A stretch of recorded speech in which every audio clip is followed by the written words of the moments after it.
कैसे हैं आप लोग। आज आपके लिए एक शानदार सब्जेक्ट पर मैं ये वीडियो लेकर आया हूँ।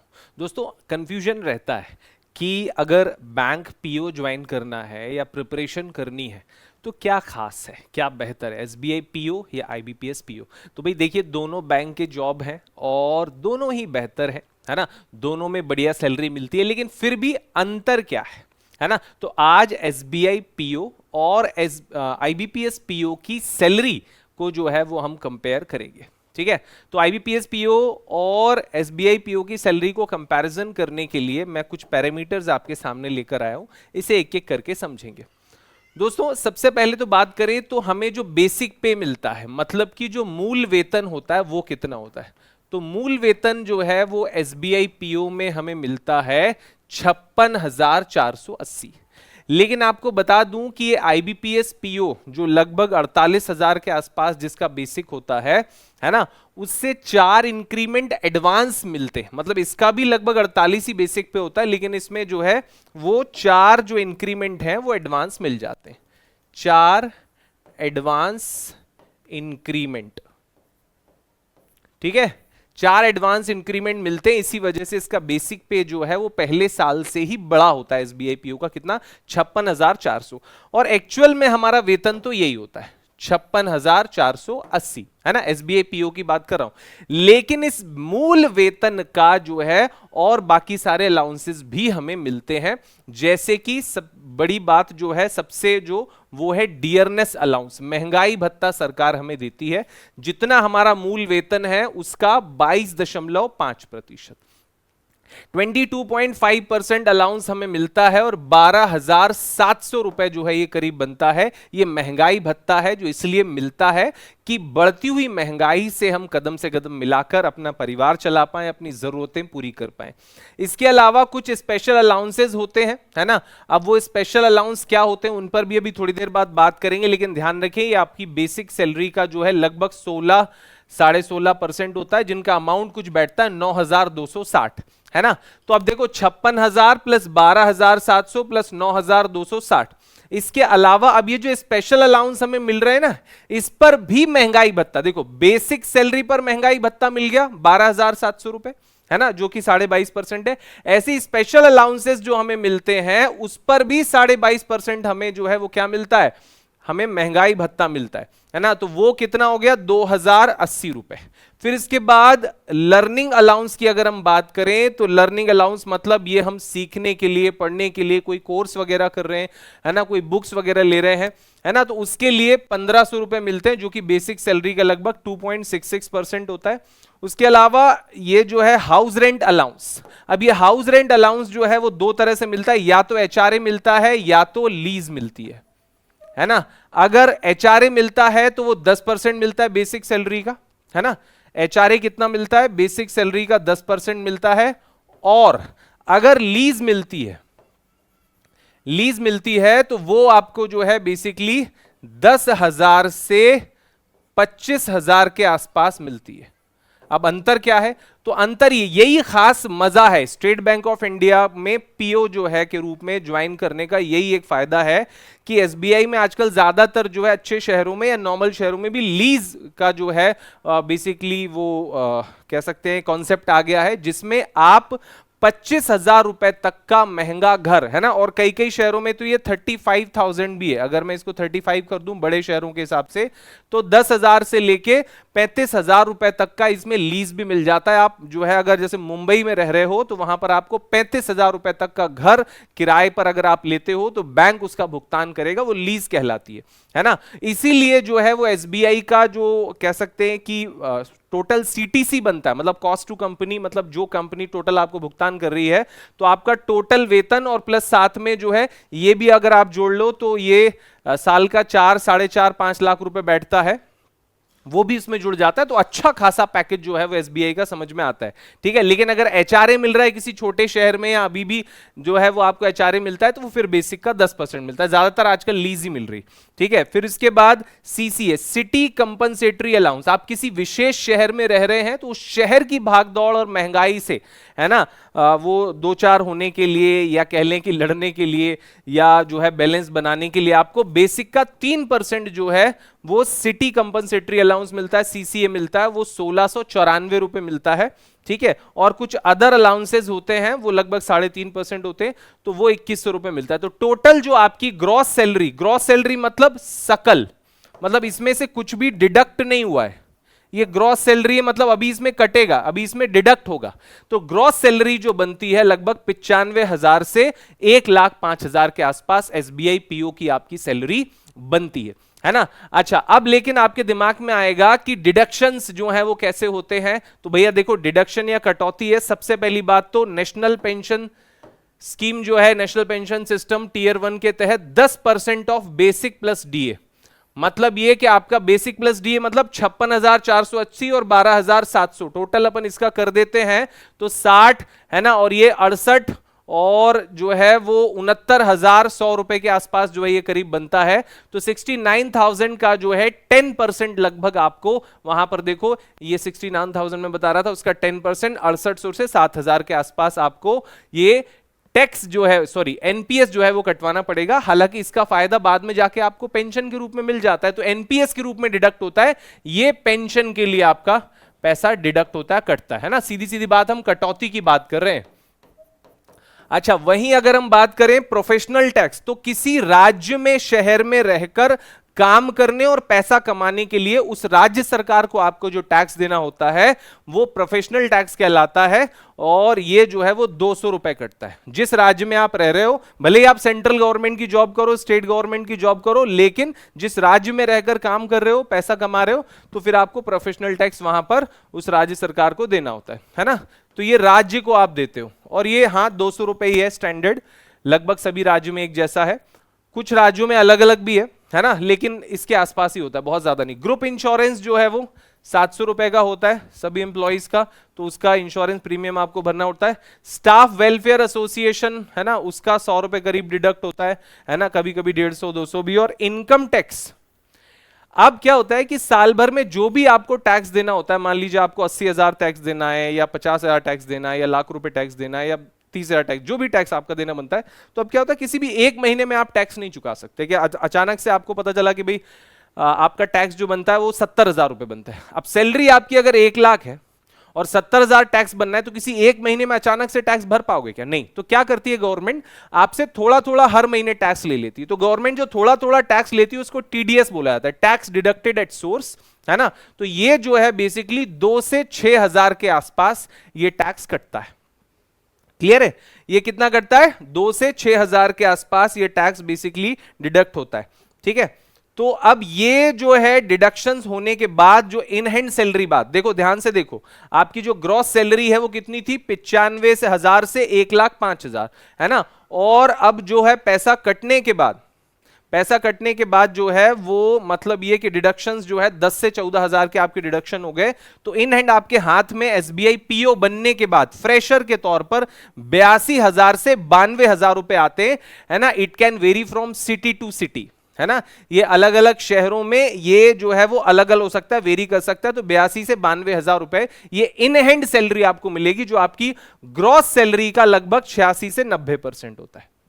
क्लियर है? मतलब आप मान के चलें कि सीधा सीधा कि 14 से जो है वो 10% तक, 10 से 14% जो है ग्रॉस सैलरी में से कट जाता है।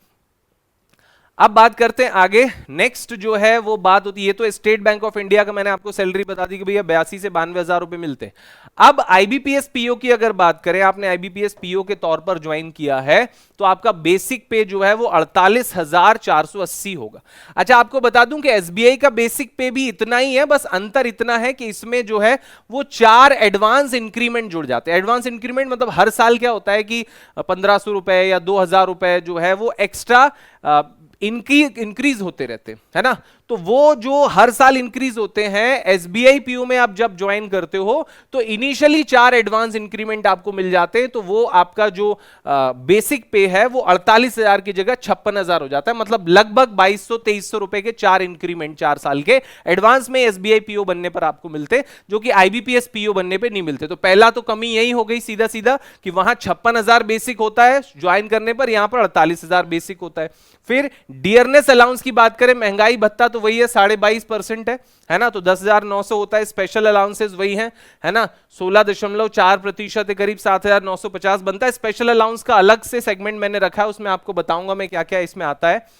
फिर इसके बाद बात करें तो डीए ऑन स्पेशल अलाउंसेस वही 22.5%, 1790 रुपए है ना। लर्निंग अलाउंस जो है वो लगभग वही बराबर है 3% है ना, लेकिन वहां पर जो है बेसिक का 3% अगर आप देखोगे लर्निंग अलाउंस तो 1500 रुपए हो रहा है, ठीक है। यहां पर 2.66% है और यहां पर 3% है ना, तो ये बराबर के आसपास है। फिर उसके बाद एचआरए की बात करें तो यहां पर लीज का ही कॉन्सेप्ट होता है, 4,848 रुपए जो है वो आपको मिलते हैं अगर आप जो है वो घर किराए से लेकर रहते हो तो, ठीक है। अच्छा, सीसीए की बात हो रही है, सिटी कंपनसेटरी अलाउंस 2.5% मिलता है, 1,212 रुपए। और अदर अलाउंसेस की अगर बात करें तो 3%, वो 1,380 रुपए।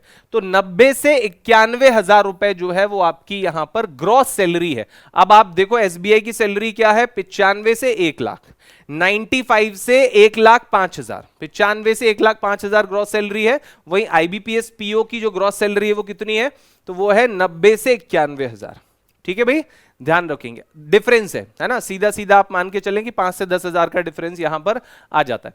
अब इन हैंड सैलरी मतलब इसमें डिडक्शन क्या क्या हो जाते हैं, तो वही आप देखो, सबसे पहले तो 10% ऑफ बेसिक प्लस डीए, ये आपका एनपीएस पेंशन के लिए, प्रोफेशनल टैक्स 200 रुपए, ग्रुप इंश्योरेंस 500 से 700 रुपए, स्टाफ वेलफेयर 100 रुपए, और इनकम टैक्स डिडक्शन जो है वो 1,500 से 5,000 रुपए के बीच में होता है ना।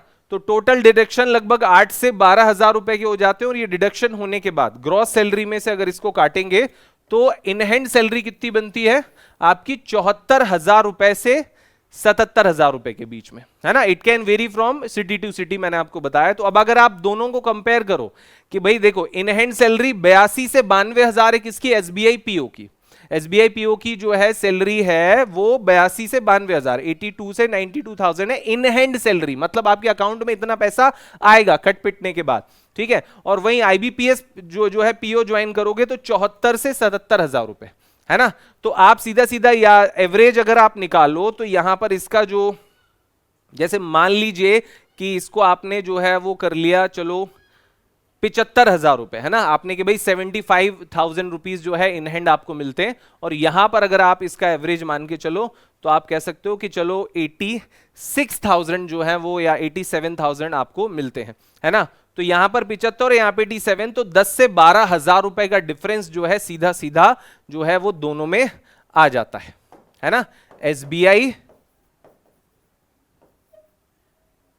पीओ और आईबीपीएस पीओ की जो है वो इन हैंड सैलरी में, इन हैंड सैलरी में कितना डिफरेंस आ जाता है, 10 से 12,000 का डिफरेंस, 10 to 12,000,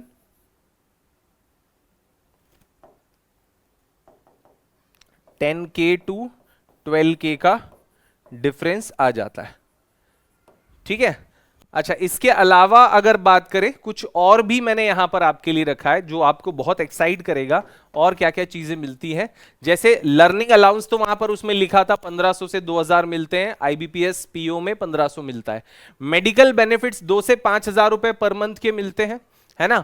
और यहां पर जो है 1 से 3,000 के मिलते हैं, तो ये थोड़ा सा कम है, यहां पर ये ज्यादा है, ठीक है। यहां पर भी जो है वो थोड़ा सा ज्यादा मिल रहा है, ठीक है। फिर इसके बाद पेट्रोल की बात करें तो या 500 से 1,500 या 1,000 से 3,000, तो ये भी यहां पर ज्यादा मिल रहा है, ठीक है। फिर बात करें न्यूज़पेपर का, तो न्यूज़पेपर का लगभग बराबर 300 से 600, 300 से 500, ठीक है। तो ये इक्वलेंट है। अब इसके बाद फिर बात करें मोबाइल और टेलीफोन का, या 300 से 800 या 300 से 1,000 मिलता है, तो ये लगभग इक्वलेंट है। फिर इसके बाद स्टाफ लोकल कंसेशन जो है 2,000 से लेके 10,000 रुपए तक मिलता है ना। और ये जो है वो 1,000 से लेके 5,000 तक, है ना। Interest concession on home loan, car loan, है ना। मतलब लोकल कंसेशन का मतलब ये कि अगर आप स्टेट बैंक ऑफ इंडिया से लोन ले रहे हो, आप कार खरीदते हो, होम लोन लेते हो, तो स्टाफ का नाम पर जो है वो आपको कंसेशन बेसिकली मिल जाता है, ठीक है। तो एक ये भी बेनिफिट हो गया। और एलटीसी लीव ट्रेवल कंसेशन वगैरह जो हो गया, है ना, ये 500 से 2,000 रुपए पर मंथ, मतलब अगर आप कहीं छुट्टियों में जाते हो, घूमने वगैरह जाते हो, तो उसका 500 से 2000 रुपए पर मंथ के हिसाब से मिलता है। और अगर आप साल भर में एक बार करना चाहते हो तो आप देख लो कि भाई महीने का अगर एवरेज मान के चलो 1500 रुपए या 1100 रुपए है ना, तो सीधा सीधा जो है वो 15,000 रुपए के आसपास आपको, या 15 से 17,000 रुपए साल का आप मान के चलो लीव ट्रेवल अलाउंस, मतलब घूमने के लिए आपको मिल जाता है, वेकेशन पर जाने के लिए, है ना। तो कहने का मतलब, अच्छा इनमें से बहुत सारे हैं जो कैश के रूप में नहीं मिलते, आप रिम्बर्समेंट ले सकते हो। मतलब ये कि आपने न्यूज़पेपर खरीदा है ना, या कोई बुक्स वगैरह खरीदे, पेट्रोल के जो है बिल्स वगैरह लगाए है ना, या मोबाइल टेलीफोन वगैरह, ये सब जो है वो, तो ये क्या कर सकते हैं, ये रिम्बर्समेंट, मतलब आप इसकी रसीद लगाओगे तो बाद में ये आपको मिल जाएंगे। तो ये भी बेनिफिट्स, ये एडिशनल बेनिफिट्स होते हैं जो इसमें शामिल होते हैं, है ना। तो दोस्तों कुल मिलाकर मैंने आज आपको समझाया कि कैसे जो है वो बेसिक सैलरी 48,600 के आसपास होने के बावजूद भी जो है एसबीआई पीओ में बेसिक सैलरी कैसे ज्यादा हो जाती, क्योंकि उसमें 4 इंक्रीमेंट शुरुआत में ज्यादा जो है वो लग जाते हैं, शुरुआत से ही मिलते हैं, और इसी वजह से अंत तक जो उसके सारे अलाउंसेस हैं, क्योंकि बेसिक सैलरी के ही परसेंटेज होते हैं ना वो, है ना, जो अलग स्पेशल अलाउंसेस मिल रहे हैं या अदर अलाउंसेस मिलते हैं, है ना, और डिडक्शंस भी उसी के आधार पर होते हैं। तो इसीलिए जो है वो बेसिकली ज्यादा सैलरी शो है, और या कह लें कि ज्यादा बेनिफिट है। और state bank of India obviously बड़ा ब्रांड है ना, और उसकी बात जो है वो निराली है। लेकिन मैं आपको बता दूं कि अभी आपके पास समय है स्टेट बैंक ऑफ इंडिया के लिए, आईबीपीएस जो है वो पीओ से अगर आप कंपेयर करें तो बहुत ज़्यादा चांसेस हैं, अच्छी अपॉर्चुनिटी है। और खास करके केजीएस बैंकिंग एग्जाम ने इसके लिए बैच भी शुरू किया है, और वो बैच जो है वो 10 जून 2026 से शुरू हो गया है, और इसकी फीस जो है मात्र 799 रुपीज़ है, जो कि मेरे हिसाब से बहुत नॉमिनल फ़ी है। और हमारे 6 जो है वो स्टार फैकल्टी है जो आपको इसमें पढ़ाएंगे, है ना, और आपके साथ रहेंगे अगले जो है, जब तक आपका मेंस एग्जाम नहीं हो जाता तब तक के लिए आपको पढ़ाने वाले हैं state bank of India PO और क्लर्क दोनों के लिए। तो इसका बैच आप आज ही ज्वाइन कर लीजिए जाकर, है ना। और आप चाहें तो हमारे वीडियोस और डेमोज जो है वो KGS banking exam YouTube channel पर देख सकते हैं। तो दोस्तों उम्मीद है ये जो कंपैरिजन है आज का आपको मजा आया होगा, इसमें समझ में आया होगा बहुत सारी चीजें, है ना, बहुत सारी चीजें जो है वो क्लियर हुई होंगी। लेकिन अगर फिर भी आपको लगता है कि आप कुछ और जानना चाहते हैं तो मुझे इस वीडियो के कमेंट में जरूर बताइए कि आप स्टेट बैंक ऑफ इंडिया के बारे में और क्या जानना चाहते हैं।